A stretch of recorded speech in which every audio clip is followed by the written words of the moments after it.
mencintai Allah? Sayyidah Zainab mengatakan, aku mencintainya wahai ayah. Apakah engkau mencintai aku? Sayyidah Zainab mengatakan, aku mencintaimu. Kata Imam Ali, kalau begitu engkau tidak cinta kepada Allah, dikarenakan engkau cinta kepada. Kata Sayyidah Zainab, aku mencintaimu dikarenakan cintaku kepada Allah yang telah memerintahkan aku untuk cinta kepadamu. Jadi yang namanya mahabbah, cinta kepada Allah tanpa mencintai selainnya, menurut definisi ruh itu seperti apa? Sulit bagi kita untuk paham.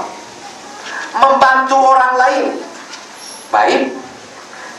Dan kalau kita baca literatur hadis apa dan sebagainya, bahkan bukan hanya agama Islam, agama non Muslim pun juga mengajarkan kebaikan. Hindu, Buddha, Kristen semua mengajarkan kebaikan. Akal kita juga mengajarkan kita berbuat baik. Tapi ukurannya berbuat baik seperti apa? Kalau misalnya ada kita melakukan kebaikan, tapi akibat dari perbuatan kita menyaksikan misalnya nanti anak kita bisa lapar, anak kita bisa sakit, anak kita bisa terbunuh dan sebagainya. Ini bagaimana? Baik atau tidak kita melakukan hal tersebut? Kita bisa mengatakan, ya tidaklah. Yang namanya kita mau berjuang itu, ya bukan berarti kemudian kita akan menjadikan anak kita menderita. Ini ukuran kita. Tapi pada kenyataannya, Allah memuji apa yang dilakukan oleh ahli bait. Di mana Imam Ali dan Sayyidah Fatimah memberikan makanan untuk putranya Al-Hasan wal Husain serta Sayyidah Zainab yang akan digunakan untuk berbuka puasa kepada orang lain yang meminta, dan anaknya dibiarkan lapar. Sudah berbeda lagi.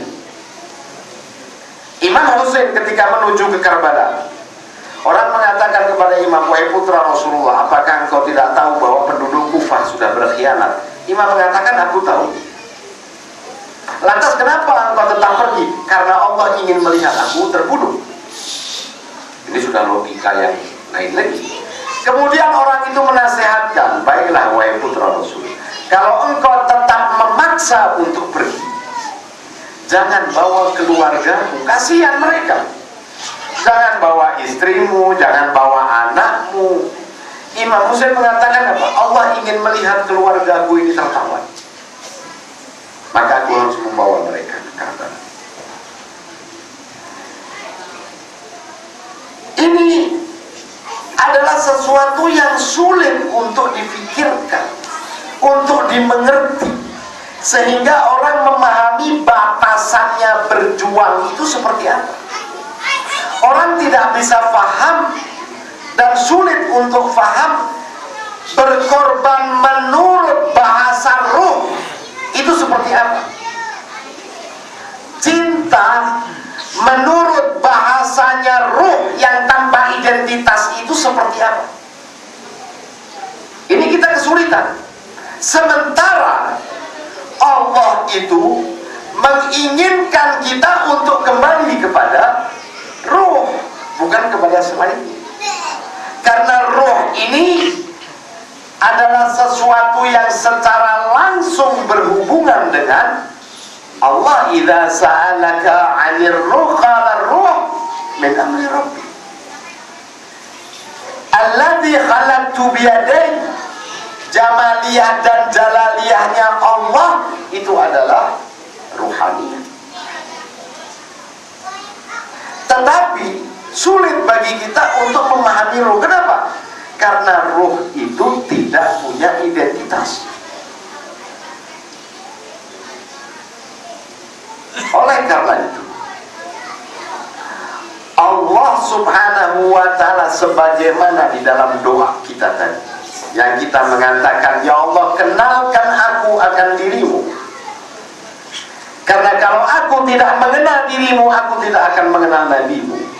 Ya Rabb kenalkan aku akan nabimu, karena kalau aku tidak mengenal nabimu, tidak mengenal hujahmu dan selanjutnya. Kita memohon kepada Allah Subhanahu wa ta'ala suatu harapan supaya kita memahami roh itu secara utuh dan kita bisa berjalan untuk mencapai makom ruhaniyah yang tinggi. Yang oleh karena itu roh itu harus dijasadkan untuk bisa dimengerti. Roh itu harus difisikkan oleh Allah. Roh itu harus diberikan identitas oleh Allah Subhanahu wa ta'ala, di mana identitasnya nggak boleh berubah. Identitasnya banyak. Kita ini adalah penjasapan daripada roh. Sayangnya kita ini berubah, lupa. Kita lupa akan cinta, kita lupa akan pengorbanan, kita lupa akan pengabdian. Kita hanya punya sebuah kesadaran untuk meminta kepada Allah, ya Allah, kembalikan aku kepada titik awal tersebut. Ini yang kita lakukan.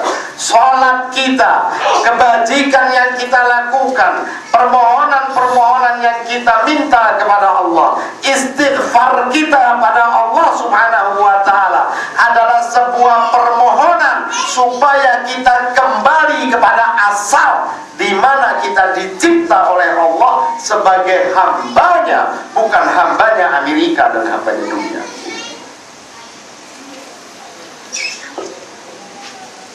Ketika memahami roh secara mutlak itu sulit, dan Allah itu ingin menjelaskan kepada manusia hakikat roh, maka roh pun dijasadkan oleh Allah Subhanahu wa ta'ala. Dan Allah mengatakan, laqad kana lakum fi rasulillahi uswatun hasanah, bahwa sesungguhnya untuk kalian pada diri Rasul itu adalah uswah hasanah. Far-Rasul, dia adalah roh yang sempurna, yang difisikkan oleh Allah Subhanahu wa ta'ala yang di muka bumi, sehingga melihat Rasul kita memahami apa arti cinta menurut bahasanya roh, bukan bahasanya kita. Melihat Rasul kita bisa faham apa itu berani menurut bahasanya roh, bukan bahasanya manusia. Melihat roh kita bisa faham apa artinya sabar menurut bahasanya roh, bukan bahasanya manusia biasa. Sehingga Ar-Rasul sallallahu alaihi wa alihi, dia adalah tajalliyah mutlak, penjasatan secara itlak, roh yang berhubungan secara langsung dengan Allah Subhanahu wa ta'ala, yang Allah berfirman, laulaka lama khalaqtul aflak. Karena kalau tidak ada roh, tidak akan pernah ada pemeliharaan terhadap alam. Kalau tidak ada khalifah Allah di muka bumi, maka sia-sia Allah menciptakan air dan tanah serta matahari. Kalau tidak ada yang menjaga keseimbangan sistem di muka bumi, maka sia-sia Allah Subhanahu wa ta'ala dengan hikmah penciptaan. Dan pemelihara alam adalah mereka yang kembali kepada nilai ruhaniyah. Far-Rasul sallallahu alaihi wa alihi di dunia ini, dia adalah ruhaniyah Muhammadiyah. Dia adalah roh, hakikat roh yang nampak, yang difahami, yang dikenali sebagai Muhammad sallallahu alaihi wa alihi.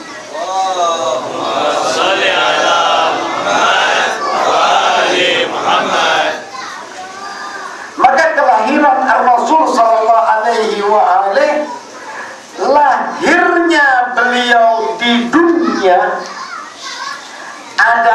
lahirnya atau wujudnya atau dijasadkannya ruh yang sejak awal dicipta oleh Allah Subhanahu wa ta'ala saat ini dijasadkan pada diri Rasul sallallahu alaihi wasallam, yang diistilahkan dengan Nur Muhammadi. Itu adalah ruh sebagai asas kesempurnaan insaniyah, sehingga di alamul dzar Muhammad adalah ruh, dan di dunia ruh itu adalah Muhammad sallallahu alaihi wasallam.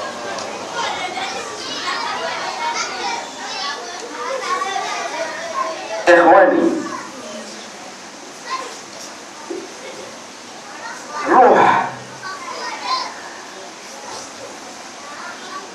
adalah sesuatu yang lebih agung dari para malaikat.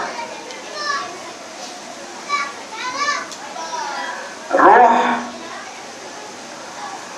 dia adalah makhluk Allah Subhanahu wa ta'ala yang menyimpan seluruh rahasia Allah Subhanahu wa ta'ala pada dirinya. Wa nazala bihi ruhil amin ala qalbika litakuna minal mundzirin, bahwa ruhul amin itu datang ke hatimu sehingga engkau ini memberikan peringatan. Ar-ruhul amin ini bukan Jibril, bukan malaikat, dia lebih agung dari malaikat. Buktinya adalah surat Al-Qadr. Inna anzalnahu fi lailatul qadr. Lailatul qadri khairum min alfi syahr. Tanazzalul malaikatu warruhu fiha.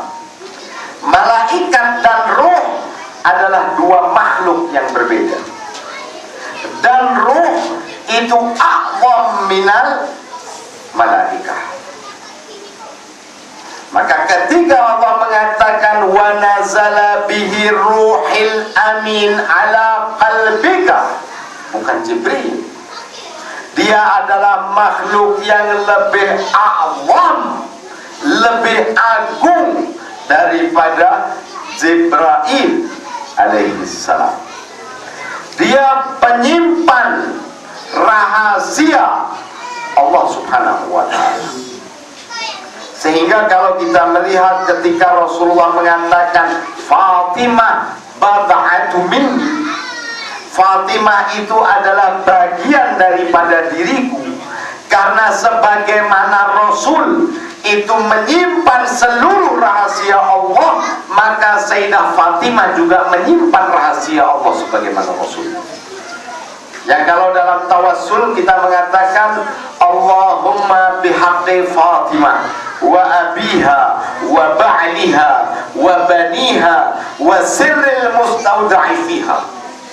Ya Allah, demi haknya Fatimah, hak ayahnya, suaminya, putra-putranya, dan rahasia yang engkau titipkan kepadanya, maka Sayyidah Fatimah sebagai bad'atun Nabi, dia menyimpan rahasia Allah Subhanahu wa ta'ala pada diri.